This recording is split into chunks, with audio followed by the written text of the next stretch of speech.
front restait aussi immobile, aussi pur, son souffle aussi léger, réduit à la simple expiration de l'air nécessaire. Puis, voyant que son sommeil ne serait pas troublé, je m'avançai prudemment.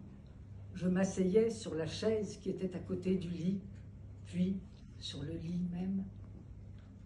J'ai passé de charmants soirs à causer, à jouer avec Albertine, mais jamais d'aussi doux que quand je la regardais dormir. Elle avait beau avoir, en bavardant, en jouant aux cartes naturelles qu'une actrice n'eût pu imiter.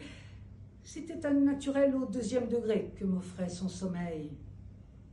Sa chevelure, descendue le long de son visage rose, était posée à côté d'elle sur le lit, et parfois une mèche isolée et droite donnait le même effet de perspective que ces arbres lunaires grêles et pâles qu'on aperçoit tout droit au fond des tableaux raphaëlesques d'Elstir. Si les lèvres d'Albertine étaient closes, en revanche, de la façon dont j'étais placée, ses paupières paraissaient si peu jointes que j'aurais presque pu me demander si elle dormait vraiment. Tout de même, ses paupières abaissées mettaient dans son visage cette continuité parfaite que les yeux n'interrompaient pas. Il y a des êtres dont la face prend une beauté et une majesté inaccoutumées pour peu qu'il n'ait plus de regard. Je mesurais des yeux Albertine étendue à mes pieds. Par instant, elle était parcourue d'une agitation légère et inexplicable, comme les feuillages qu'une brise inattendue convulse pendant quelques instants. Elle touchait à sa chevelure, puis, ne l'ayant pas fait comme elle le voulait, elle y portait la main encore par des mouvements si suivis, si volontaires, que j'étais convaincue qu'elle allait s'éveiller. Nullement. Elle redevenait calme dans le sommeil qu'elle n'avait pas quitté. Elle restait désormais immobile.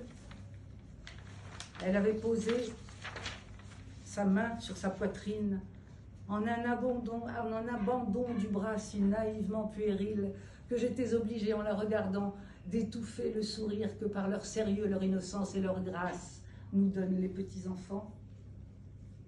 Moi qui connaissais plusieurs Albertines en une seule, il me semblait en voir bien d'autres encore reposer auprès de moi.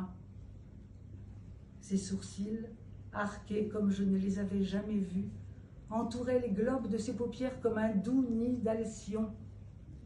Des races, des atavismes, des vices reposaient sur son visage. Chaque fois qu'elle déplaçait sa tête, elle créait une femme nouvelle, souvent insoupçonnée de moi. Il me semblait posséder non pas une, mais d'innombrables jeunes filles.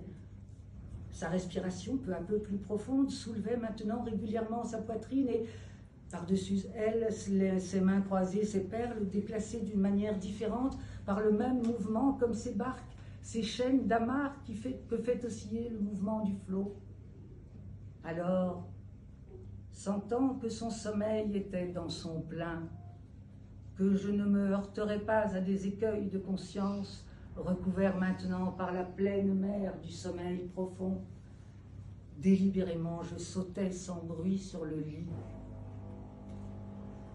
Je me couchais au long d'elle, je prenais sa taille d'un de mes bras, je posais mes lèvres sur sa joue et sur son cœur, puis, sur toutes les parties de son corps, posais ma seule main restée libre et qui était soulevée aussi, comme les perles, par la respiration d'Albertine.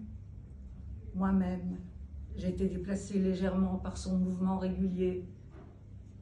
Je m'étais embarquée sur le sommeil d'Albertine.